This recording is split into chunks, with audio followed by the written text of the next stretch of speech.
बिस्मिल्लाहिर्रहमानिर्रहीम। अस्सलाम वालेकुम मेरी प्यारी बहनों, मेरी प्यारी बेटियों। आज मैं आपके साथ जो रेसिपी शेयर करूंगी वो है हल्दी को खुशक करने का तरीका, इसे पाउडर बनाने का तरीका। सबसे पहले ये हमने कच्ची हल्दी ली है। इसी तरह ये सब्ज़ी की दुकानों पे, मंडी में, जहाँ जहाँ ये सब्ज़ी की शॉप होती है उनसे मिल जाती है आमतौर पर। और ये इसे इस तरह ये अदरक की तरह होती है और जैसे तोड़ें तो इसमें से ये कलर थोड़ा सा नज़र आता है इस तरह। तो इसे हमने ले लेना है, जितनी भी आप लें जिस हिसाब से आपने इस्तेमाल करनी है। हम एक पानी लेंगे बर्तन में और इसे अच्छी तरह मसल के हमने धोना है ताकि इसके अंदर से मिट्टी निकल जाए। ये इनके जितने भी जोड़ हैं इनमें से ये इस तरह मल मल के हमने, कोई ब्रश ले लें, कोई हाथ से कर लें, जिस तरह भी आपको आसानी से आप कर सकती हैं। अगर कहीं से गली नज़र आएगी तो फिर हम उसे बाद में कट कर लेंगे। अगर हमने ज़्यादा अभी कट किया तो ये इसके अंदर कलर सारा चला जाएगा। पानी जब उबलना शुरू होगा इस तरह तो उस वक्त हमने टाइम नोट करना है। इसे हल्का हल्का ऐसे थोड़ा बहुत हिलाते भी रहें। और आपने एक स्टील का पतीला लेना है, स्टील के पतीले के अंदर ही उबालना है, सिल्वर के पतीले के अंदर नहीं हमने उबालना। इसे उबलते हुए 5 मिनट हो गए हैं और ये हल्दी का कलर भी गहरा हो गया है। जहाँ से ये टूटी हुई थी वहाँ से दिख रही होगी आपको, काफ़ी ये गहरी हो गई है। तो जहाँ से टूटी थी इधर से थोड़ा सा कलर भी इस पानी के अंदर चला गया, हल्का हल्का सा। अब मैं इसका पानी ड्रेन करके लाती हूँ आपके पास। ये देखें, मैंने इसका पानी ड्रेन कर लिया है।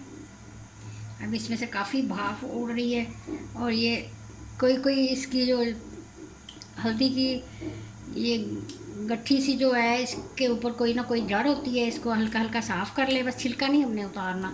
देखें कोई पीछे से अगर ख़राब है इधर से हल्का सा इस तरह कर देना है और हल्का हल्का हमने इसका, अभी काफ़ी गर्म भी है, धुआं उठ रहा है अभी तो इस तरह हमने काट लेना है।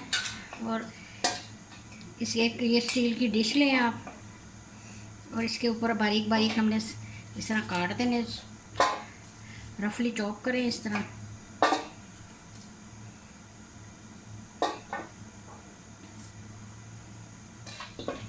ये जो जड़ है, छिलका है, इसके जोड़ में थोड़ी बहुत ये लाइश सी होती है, इस तरह रेशे से होते हैं, पत्ते से होते हैं।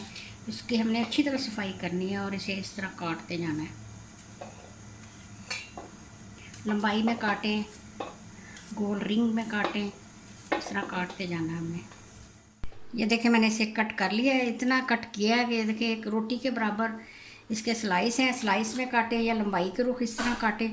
तो हमने ज़्यादा मोटी नहीं रखनी, जिस तरह की ये इस तरह की डली नहीं रखनी हमने।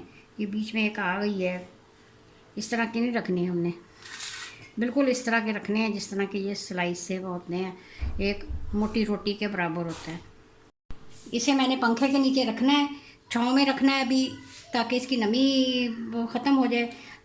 धूप में रखना है तो सिर्फ 1-2 घंटे के लिए, मगर मैं यही कहूँगी आपको कि आप इसे पंखे के नीचे, क्योंकि मार्च में पंखे चल जाते हैं बाज़ इलाकों में, हमारे यहाँ इलाके में भी पंखे चल रहे हैं। तो मार्च के एंड में गर्मी शुरू हो जाती है और धूप भी तेज़ होती है, तो इसके अंदर ये बहुत अच्छी खुशक हो जाएगी। सर्दियों में इतनी खुशक नहीं होती।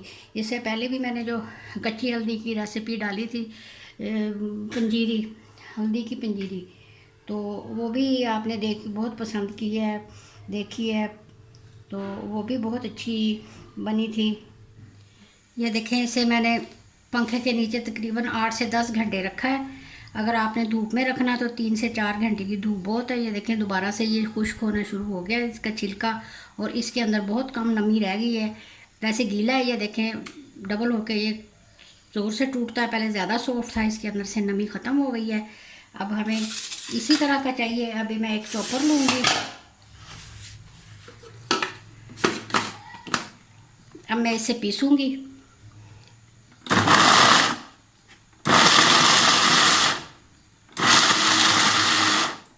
ये देखें बिल्कुल दरदरा सा पीसा है, जिस तरह का दलिया होता है इस टाइप का ही, इसी टाइप का मुझे चाहिए, ज़्यादा बारीक नहीं होगा इधर। ये भी पेस्ट फॉर्म में बनाना है तो फिर इसके ये बिल्कुल पानी डालना पड़ेगा, हमें नमी नहीं चाहिए। हमने तो पहले नमी पंखे के नीचे खुशक की है, आप इसके धूप में भी रख के खुशक कर सकते हैं। ज़्यादा खुशक नहीं होना चाहिए, बस आराम से ये इस तरह का हो जाएगा। तो हम एक ये ट्रे में डालते रहेंगे। मैं इसे अगर मैं इसे इसी तरह खुशक करूँगी तो ये वैसे पहले पहले की तरह पत्थर की तरह ही हो जाएगा। हमें उस तरह का नहीं चाहिए, फिर हमें हावन दस्ते की ज़रूरत पड़ेगी।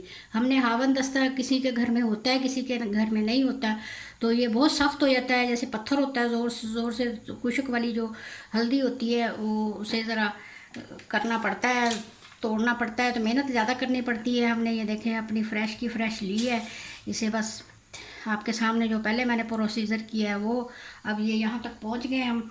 और इसी तरह ये मैं पीस लूँगी।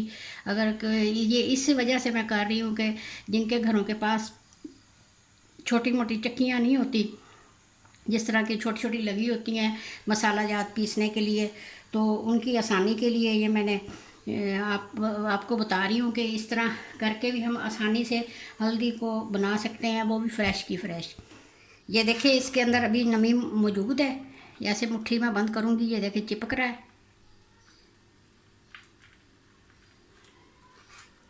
इसे मैं धूप में रखती हूँ 2-3 दिन, फिर आप खुशक होगा, फिर इसके बाद मिलेंगे। ये देखें दो दिन की धूप से ये हल्दी हमारी खुशक हो गई है। देखिए आवाज़ आ रही होगी आपको। अब ये इतनी छोटी है कि हम इसे मसाला पीसने वाली डब्बी में डाल के घर में आराम से पीस सकते हैं इसे। अब मैं इसे पीसती हूँ। इसे मैंने ब्लेंडर में पीसा है, ये भी इसी के साथ की है। इसे मैं इस बारीक वाली छन्नी ली है मैदे वाली, उसी से मैं इसे अच्छी तरह छान रही हूँ।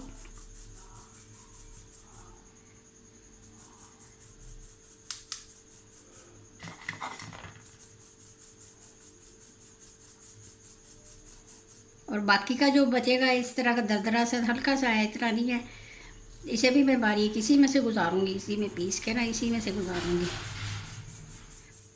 इसी तरह मैं ये छान के सारी तैयार कर ली है। अब मैं इसका कलर तेज़ करने की आपको एक और टिप बताती हूँ, जो कि मेरी दादी अम्मा करती थी। अभी भी बहुत ज़्यादा कलर तेज़ है इसका, और इससे भी तेज़ अब करती हूँ मैं आपके सामने। ये हमने एक पैन लेना है, इसके अंदर मैंने ऑयल डाला, कुकिंग ऑयल है ये। इसका हल्दी का कलर अच्छा निकालने के लिए इसके अंदर ये मैं हल्दी डाल दूँगी। आंच बिल्कुल हल्की रखनी है हमने, सिम पे रखनी है, ज़्यादा तेज़ आंच नहीं रखनी है हमने। बस इसके अंदर तेल को झसना है हमने, जैसे कहते हैं कि मसाज करना है इसको, हल्दी को तेल के साथ। और इसका कलर देखिए कितना प्यारा हो गया है। हमने हल्दी को जलाना नहीं है, बिल्कुल भी नहीं जलाना, जलने देना, इसे बिल्कुल सिम पे है ये देखें इसका कलर और है, और जो इसके अंदर है पैन के अंदर है वो उसका कलर और है। ये देखें, ये टिप आपको शायद ही कहीं किसी ने बताई होगी। ये हमारे बुज़ुर्गों की जो होती थी ऐसी बातें, जो हमने छोड़ दी हुई हैं। ये देखें बहुत ज़्यादा कलर इसका तेज़, ज़्यादा हमने नहीं डालना। अब ये 300 ग्राम अगर हल्दी है तो इसके अंदर मैंने 2 टेबलस्पून ऑयल डाला है, और बस चूल्हा मैंने बंद कर दिया है। बस इसी के अंदर इस तरह मिलाती रहूँगी बस। पहले तो वो सरसों का तेल होता था उसके अंदर करती थी। चले मैं अब इसे एक बॉल में निकालती हूँ, जब ये ठंडा होगा फिर मैं इसे एयर टाइट डब्बे में डालूँगी। ये देखें हमारे घर की खालस हल्दी बनकर तैयार हो गई है, जिस प्रोसीजर से हमने गुजारा था। देखें कितना गहरा कलर आया है इसके अंदर, आपको नज़र आ रहा होगा। हल्दी ख़रीदते वक्त आपने ध्यान करना है कि ज़्यादा ठंड के मौसम में ना ख़रीदें। ये 2-3 महीने तक मार्केट में मिलती है, मार्च के एंड तक, तो उस टाइम ये अच्छी धूप निकली होती है, तो उसी में ये अच्छी खुश्क होगी। आपने इसे जिस तरह मैंने बताया है कि उबाल के इसे बारीक स्लाइस काट के और फिर खुशक करना है हल्का हल्का, फिर इतना कि हमारे ये चॉपर में चल जाए, हमने पानी नहीं शामिल करना है, इसी तरह हमने करना है। और फिर इसके बाद हमने इसे खुशक करना है। मैंने दो धूपें पूरी लगाई हैं, तो ये बहुत अच्छी करारी सी ये खुशक होकर तैयार हो गई थी। फिर इसे मैंने आपके सामने एक मसाला पीसने वाली डब्बी के अंदर पीसा है। तो इसमें भी तैयार हो गया। अगर आपके पास ज़्यादा है, आप 5-10 किलो की अगर इस तरह इस प्रोसीजर से गुजार कर मैंने जब दलिए की तरह दरदरी से जब दिखाई थी आपको धूप में खुशक करके, इस तरह आप किसी चक्की पे या मसाले पीसने वाली होती है छोटी छोटी बनी हुई, वहाँ से भी आप पिसवा सकती हैं कि मे बी ब्लेंडर में ज़्यादा काम अगर ज़्यादा मकदार में हो। मैंने ये सिर्फ आपको ये रेसिपी बना के दिखानी थी कि हम इस तरह घर में भी तैयार कर सकते हैं। देखिए कितना अच्छा कलर आया है, जो मैंने आखिरी टिप बताई है आपको, जो ऑयल के अंदर मैंने इसे धंसा है। उम्मीद है आपको मेरी ये रेसिपी पसंद आई होगी। मेरे चैनल को सब्सक्राइब करें, लाइक करें और शेयर करें, और कमेंट्स में आपने ज़रूर बताना है आपको ये रेसिपी कैसी लगी। मुझे अपनी दुआओं में याद रखिएगा। अल्लाह हाफिज़।